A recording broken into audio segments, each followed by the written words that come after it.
मेरे प्रिय दोस्तों, उम्मीद है कि आप सब लोग स्वस्थ होंगे, खुश होंगे। चलिए शुरू करते हैं अपनी ग्रुप डी से लेकर यूपीएससी तक आने वाली हिंदी।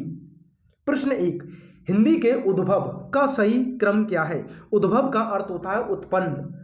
हिंदी भाषा की उत्पत्ति कैसे हुई? तो देखो, सबसे पहले हिंदी को पाली भाषा, पाली से प्राकृत, प्राकृत से अपभ्रंश और अपभ्रंश से अभट्ट। इसका राइट आंसर है ए। हिंदी के उद्भव का सही क्रम है पाली, प्राकृत, अपभ्रंश, अभट्ट। प्रश्न 2, अपभ्रंश को पुरानी हिंदी किसने कहा? जॉर्ज गियर्सन, श्याम सुंदर दास, चंद्रधर शर्मा गुलेरी, भारतेंदु। तो इसका राइट आंसर है चंद्रधर शर्मा गुलेरी ने अपभ्रंश को पुरानी हिंदी कहा है।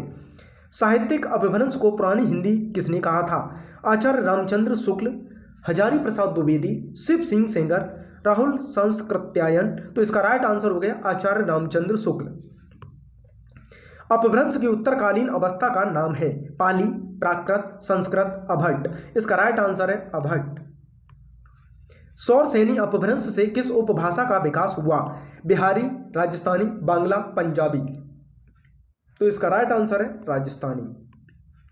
अपभ्रंश और पुरानी हिंदी के मध्य का समय कहा जाता है उत्कर्ष काल, अवसान काल, संक्रांति काल, प्राकृत काल।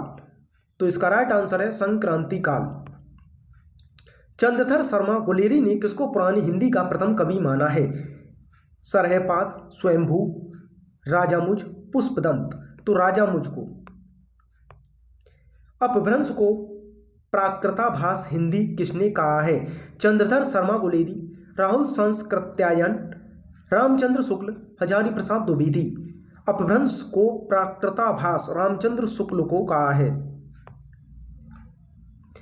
पंजाबी का विकास अपभ्रंश के किस रूप से हुआ है? महाराष्ट्री, मागधी, ब्राह्मण, पैसाची। भैया पैसाची कोई पिशाच वाली भाषा नहीं है यहाँ। इसका राइट आंसर है पंजाबी का विकास अपभ्रंश के ब्राह्मण से हुआ है। बिहारी, बांग्ला, उड़िया और असमिया भाषाओं का उद्भव किस अपभ्रंश से हुआ है? मागधी, अर्धमागधी, पैसाची, सौरसेनी। तो मागधी राइट आंसर। अर्धमागधी अपभ्रंश से किसका विकास हुआ है? पश्चिमी हिंदी, पूर्वी हिंदी, मराठी, गुजराती। तो पूर्वी हिंदी का विकास हुआ है। सौरसेनी अपभ्रंश से उत्पन्न भाषाएं हैं ब्रजभाषा, अवधी, कुमायूनी और गढ़वाली। पश्चिमी हिंदी, राजस्थानी और गुजराती। बिहारी, बांग्ला, उड़िया और असमिया। लहंदा, पंजाबी, गुजराती और मराठी। वाह, लहंदा क्या टॉपिक है। इसका राइट आंसर हो जाएगा पश्चिमी हिंदी, राजस्थानी और गुजराती। सिंधी भाषा का उद्भव हुआ है ब्राह्मण अपभ्रंश से, पैसाच अपभ्रंश से, मागधी अपभ्रंश से, सौरसेनी अपभ्रंश से। तो इसका राइट आंसर हो गया ब्राह्मण अपभ्रंश से। दोहा, दोहा मूलत किस भाषा का छंद है? यूजीसी नेट जेआरएफ 2015 में ये प्रश्न आया है। प्राकृत, अपभ्रंश, हिंदी, संस्कृत। तो अपभ्रंश भाषा।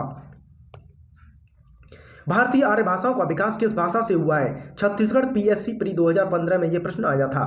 मागधी, पाली, अपभ्रंश, सौरसेनी। तो अपभ्रंश।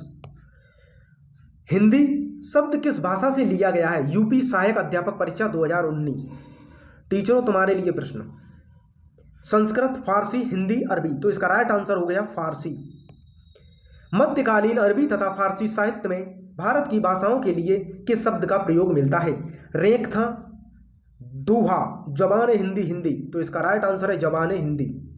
भैया ये भी जबान है। खालिक कारी किसकी रचना है? यूजीसी नेट जेआरएफ 2009 में यह प्रश्न आया है।